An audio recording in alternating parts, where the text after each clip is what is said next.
Innal hamdalillah nahmaduhu wa nasta'inuhu wa nastaghfiruh wa na'udzu billahi min syururi anfusina wa min sayyiati a'malina. May yahdihillah fala mudhillalah wa may yudlil fala hadiyalah. Wa asyhadu an la ilaha illallah wahdahu la syarikalah wa asyhadu anna Muhammadan abduhu wa rasuluh. Allahumma salli ala nabiyyina Muhammad wa ala alihi wa man tabi'ahum bi ihsan ila yaumiddin. Allahumma alimna ma yanfa'una wanfa'na bima 'allamtana wa zidna ilma. Wa arana al-haqqa haqqan warzuqna ittiba'ah wa arana al-batila batila warzuqna ijtinabah. Kaum muslimin, para jamaat salat Jumat yang mugi-mugi senantiasa dirahmati dan diberkahi oleh Allah Subhanahu wa taala. Segala nikmat datang dari Allah Subhanahu wa taala dan patut kita terus memanjatkan syukur kita kepada Allah Subhanahu wa taala atas nikmat-nikmat yang telah Allah anugerahkan kepada kita sekalian. Nikmat yang paling besar kita mendapatkan hidayah, berada di atas Islam, berada di atas iman, dan kita senantiasa mohon juga pada Allah Subhanahu wa taala kita dimudahkan untuk istiqomah dan mati dalam keadaan Islam, dan jangan sampai kita keluar dari agama ini, karena sebagaimana diperintahkan oleh Allah dalam surat Ali Imran ayat 102, ya ayyuhalladzina amanu taqullaha haqqa tuqatih wa la tamutunna illa wa antum muslimun. Wahai orang-orang yang beriman, bertakwalah kepada Allah dengan sebenar-benarnya takwa, dan janganlah kalian itu mati kecuali dalam keadaan menjadi seorang muslim. Dan hidayah ini sangat-sangat mahal sekali yang telah Allah Subhanahu wa taala berikan kepada kita. Siapa yang Allah itu beri petunjuk, fala mudhillalah, maka tidak ada yang dapat menyesatkan dia.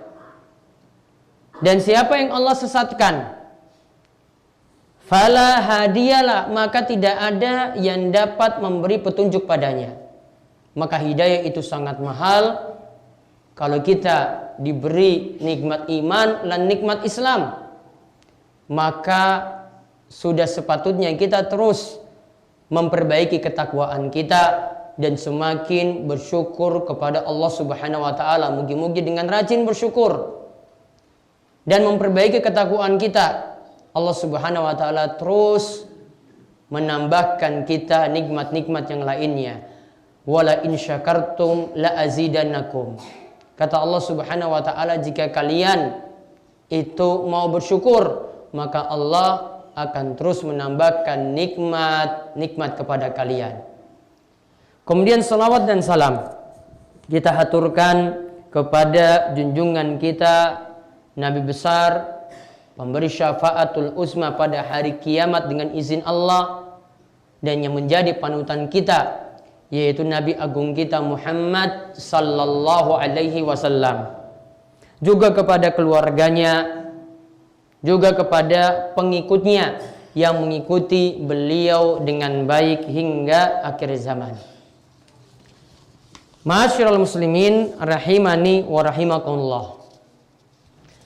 Ada beberapa prinsip yang ini kita harus yakini, dan ini adalah yang menjadi akidah kita. Bagaimanakah kita menyikapi orang-orang di luar agama kita, di luar keyakinan kita, yaitu di luar keyakinan Islam? Bagaimanakah penyikapan kita kepada non-muslim? Terutama sekali yang ada di tengah-tengah kita adalah kalangan Yahudi dan Nasrani, saking ahli kitab. Bagaimana penyikapan kita yang diajarkan dalam Al-Quran, yang diajarkan dalam hadis Nabi Shallallahu Alaihi Wasallam. Ada 5 prinsip yang disebutkan oleh para ulama yang wajib kita yakini sebagai prinsip akidah kita terhadap non-muslim. Yang wajib diyakini yang pertama adalah kita harus yakini ajaran kita, ajaran Islam adalah ajaran yang paling benar. Ajaran kita, ajaran Islam adalah ajaran yang paling benar. Allah berfirman dalam surat Ali Imran ayat 19. Inna dina indallahil Islam. Sesungguhnya agama yang diterima di sisi Allah Subhanahu wa taala hanyalah Islam. Dan Islam ini adalah agama yang Allah ridhai dan Islam sudah sempurna. Allah berfirman dalam surat Al-Maidah ayat ketiga, Al-yauma akmaltu lakum dinakum wa atmamtu alaikum ni'mati wa raditu lakumul Islam madinah. Pada hari ini, yaitu ini menjelang Nabi Shallallahu Alaihi Wasallam meninggal dunia, pada hari ini telah aku sempurnakan untuk kamu agamamu. Jadi Islam itu sudah sempurna, tidak butuh penambahan dan tidak butuh pengurangan. Dan telah kucukupkan kepadamu nikmatku. Jadi Islam ini adalah nikmat yang terbesar dari Allah Subhanahu wa taala. Dan telah kuridhai Islam itu jadi agama bagi kalian. Jadi siapa saja yang memeluk Islam berarti dia mendapatkan ridha Allah Subhanahu wa taala. Karena Islam ini yang Allah Subhanahu wa taala ridhoi. Juga dalam surat Ali Imran ayat 85. Wa may yabtaghi ghairal islami dinan falan yuqbala min wa huwa fil akhirati minal khasirin. Kata Allah Subhanahu wa taala, barang siapa mencari agama selain agama Islam, dia cari-cari agama selain agama Islam, masih menginginkan agama yang lain, maka sekali-kali tidaklah akan diterima agama tersebut. Karena yang diterima itu hanyalah Islam saja. Dan dia di akhirat termasuk orang-orang yang merugi. Dan yang dimaksud Islam di sini, ini adalah Islam yang dibawa oleh Nabi kita Muhammad Sallallahu Alaihi Wasallam. Bukan Islam yang dibawa oleh yang lainnya. Bukan juga yang mengaku-ngaku bahwa ajaran Islam yang baru. Ajaran Islam yang dimaksud adalah ajaran Islam yang murni, yang datang dari Nabi kita Muhammad Sallallahu Alaihi Wasallam. Kemudian prinsip yang kedua yang wajib diyakini lagi adalah Al-Quran. Itu kitab suci kita dan kitab yang terakhir yang menjadi pedoman kita. Maka Al-Quran ini lebih unggul daripada kitab-kitab sebelumnya dan jadi penyempurna dan jadi panutan kita, jadi pedoman kita. Ini lebih baik daripada kitab suci sebelumnya ada Taurat, lebih baik daripada kitab sebelumnya ada Zabur, lebih baik lagi dari kitab yang ada di kalangan Nasrani yaitu Injil. Kitab suci kita, kitab suci Al-Quran ini benar-benar jadi petunjuk yang baik. Karena Allah katakan dalam surat Al-Maidah ayat 48, wa anzalna ilaikal kitaba bil haqq. Dan kami telah turunkan Al-Quran kepada kalian dengan membawa kebenaran. Jadi kebenaran itu ada dalam kitab suci kita. Ingin menempuh jalan yang benar, ikutilah kitab suci Al-Quran. Musaddiqan lima baina yadayhi minal kitabi wa muhaiminan alaihi fahkum bainahum bima anzalallahu wa la tattabi ahwaahum amma ja'aka minal haq. Dan Al-Quran ini itu membenarkan kitab-kitab sebelumnya, yaitu diturunkan sebelumnya, dan sebagai hakim terhadap kitab-kitab tersebut. Artinya Al-Quran itu akan meluruskan ajaran-ajaran sebelumnya ya, yang dirasa kurang sempurna. Maka putuskanlah perkara mereka menurut apa yang Allah turunkan dalam Al-Quran, dan janganlah kalian mengikuti hawa nafsu mereka dengan meninggalkan kebenaran yang telah datang kepada kalian yang ada dalam kitab suci Al-Quran. Kemudian prinsip yang keempat, yang ketiga, untuk kitab sebelum kita, yaitu Taurat dan Injil. Taurat dan Injil itu telah dihapus oleh kitab suci kita, yaitu kitab suci Al-Quran. Karena memang kitab suci sebelumnya, para jamaah perlu pahami, kitab suci sebelumnya itu telah terdapat penyelewengan atau penyimpangan. Allah katakan dalam surat Al-Baqarah ayat 79, "Fawailul lilladzina yaktubunal kitaba biaidihim." Maka kecelakaan yang besarlah bagi orang-orang yang menulis Alkitab dengan tangan mereka sendiri. Mereka rubah kitab-kitab sebelumnya dengan tangan mereka sendiri, bukan dari Allah. Jadi Taurat dan Injil itu sudah menyimpang karena sudah dicampuri dengan tangan-tangan manusia yang menulisnya. Summa yaquluna hadza min indillah. Lalu yang tulisan tangan tadi, karya manusia tadi, dianggap sebagai wahyu dari sisi Allah Subhanahu wa taala. Lalu Allah ingatkan, liyashtaru bihi samanan qalila. Mereka telah menukarkan kitab suci ini, wahyu ini, dengan sesuatu yang murah. Kemudian fawailul lahum mimma katabat aydihim wa wailul lahum mimma yaksibun. Maka celakalah, yaitu kecelakaan yang besar, apa yang ditulis dengan tangan mereka, dan kecelakaanlah atas apa yang telah mereka itu kerjakan. Jadi mereka membuat penyelewengan dari kitab suci yang ada, yang sebelumnya adalah wahyu dari Allah, Taurat dan Injil, kemudian diubah. Kemudian perubahannya ini diyakini sebagai kitab suci, padahal itu sudah dibuat hasil karya manusia. Begitu juga apa yang dikatakan oleh Nabi Shallallahu Alaihi Wasallam ketika Umar bin Khattab itu sedang membaca Taurat, membuka-buka Taurat, kitab sucinya, ya, orang Yahudi. Nabi SAW itu mengatakan kepada Umar, "Afi syakkin anta ya Ibn al-Khattab?" Apakah engkau sekarang ragu lagi dengan kitab sucimu, yaitu kitab suci Al-Quran, wahai Ibn al-Khattab? Alam ati biha bayda'a nakiyah. Apakah dalam Taurat itu memang murni, masih putih bersih seperti dulu? Lau kana akhi Musa hayyan ma wasa'ahu illa tibai. Kata Nabi SAW, seandainya saudaraku itu Musa masih hidup, Musa yang mendapatkan kitab suci Taurat tadi itu masih hidup, maka tentu saja Musa malah akan menjadi pengikutku, akan menjadi pengikut Nabi Muhammad Sallallahu Alaihi Wasallam. Lantas prinsip yang terakhir, yaitu dalam khutbah pertama ini, wajib diyakini Nabi Muhammad itu adalah penutup para nabi. Allah berfirman, "Makana Muhammadun aba ahadin mir rijalikum walakin Rasulullahi wa khataman nabiyyin."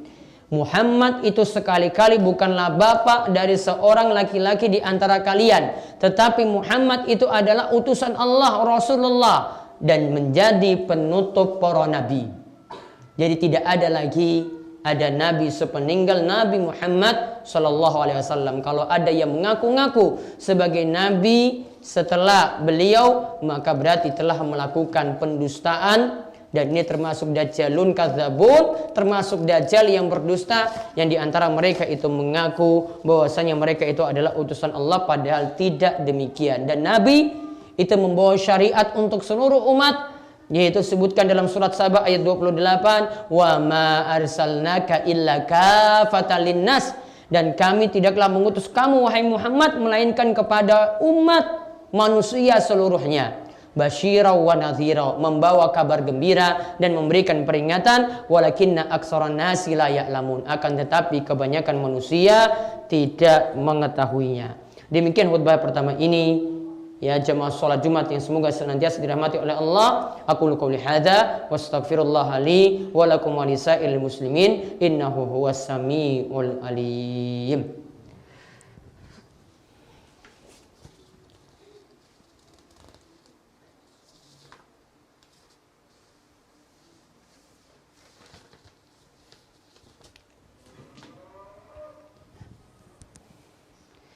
Alhamdulillahirabbil alamin, wassalatu wassalamu ala asyrafil anbiya wal mursalin nabiyina Muhammad wa ala alihi wa man tabi'ahum bi ihsanin ila yaumiddin.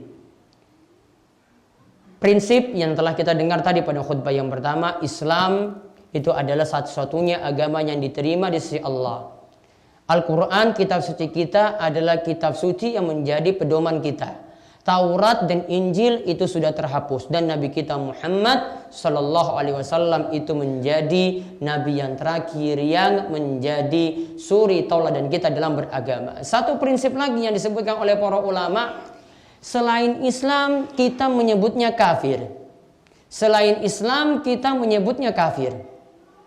Karena disebutkan dalam surat Al-Bayyinah ayat 1, lam yakunil ladzina kafaru min ahlil kitabi wal musyrikina munfakkina hatta ta'tiyahumul bayyinah. Orang-orang kafir yakni ahli kitab dan orang-orang musyrik, yaitu selain dari ahli kitab. Berarti yang selain dari agama Islam itu disebut dalam ayat ini kafir. Maka tidak akan meninggalkan agama mereka sampai datang kepada mereka bukti yang nyata.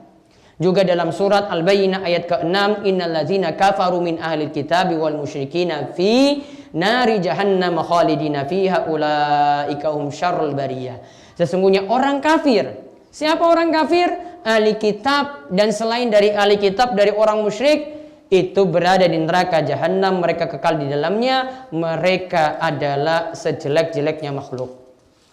Juga ada riwayat dari Nabi SAW, Nabi katakan, demi jiwa Muhammad yang berada di tangannya, tidak ada seorang pun dari umat ini lalu ia mati dalam keadaan tidak beriman pada wahyu yang aku diutus dengannya, wahyu yang diturunkan pada Nabi Muhammad. Dia tidak ikuti wahyu dari Nabi, kecuali ia pasti akan termasuk penduduk neraka.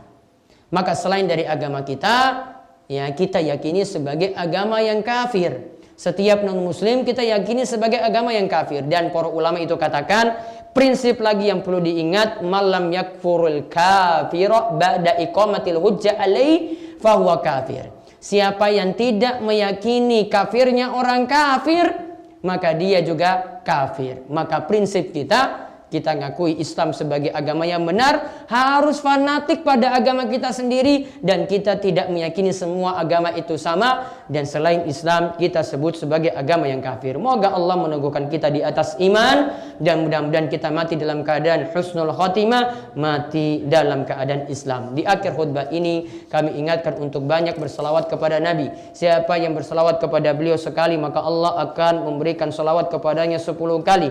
Kata Nabi SAW pula, faman kana aktsarohum alayya salatan kana aqrabahum minni manzila. Siapa yang paling banyak bersalawat kepadaku, kata Nabi, dialah yang nanti pada hari kiamat akan dekat di sisiku. Innallaha wa malaikatahu yusholluna 'alan nabi ya ayyuhalladzina amanu shollu 'alaihi wa sallimu taslima. Allahumma sholli ala Muhammad wa ala ali Muhammad kama shallaita ala Ibrahim wa ala ali Ibrahim innaka Hamidum Majid. Wa barik ala Muhammad wa ala ali Muhammad kama barakta ala Ibrahim wa ala ali Ibrahim innaka Hamidum Majid. Marilah kita panjatkan doa pada Allah, mugi-mugi Allah perkenankan setiap doa-doa untuk diri kita, untuk kaum muslimin, dan juga untuk orang tua kita, dan juga untuk para pemimpin kita. Allahumma fir lil muslimina wal muslimat wal mu'minina wal mu'minat al-ahya'i minhu wal amwat innaka sami'un qaribun mujibud da'wat. Allahumma alif baina qulubina wa aslih dzata bainina wahdina subulas salam wa najjina minadh dhulumati ilan nur wa jannibnal fawahisha ma dhahara minha wa ma batan wa barik lana fi asma'ina wa absarina wa qulubina wa azwajina wa dhurriyyatina wa tub alaina innaka antat tawwabur rahim waj'alna syakirina li ni'amika musnina bi 'alaika qabilina laha wa atimmaha alaina. Rabbana hab lana min azwajina wa dzurriyyatina qurrata a'yun waj'alna lil muttaqina imama. Allahumma inna nas'aluka ilman nafi'a wa rizqan thayyiba wa amalan mutaqabbala. Rabbana atina fid dunya hasanah wa fil akhirati hasanah wa qina adzabannar. Wa sallallahu ala nabiyyina Muhammad wa ala alihi wa sahbihi wa man tabi'ahum bi ihsani ila yaumiddin wa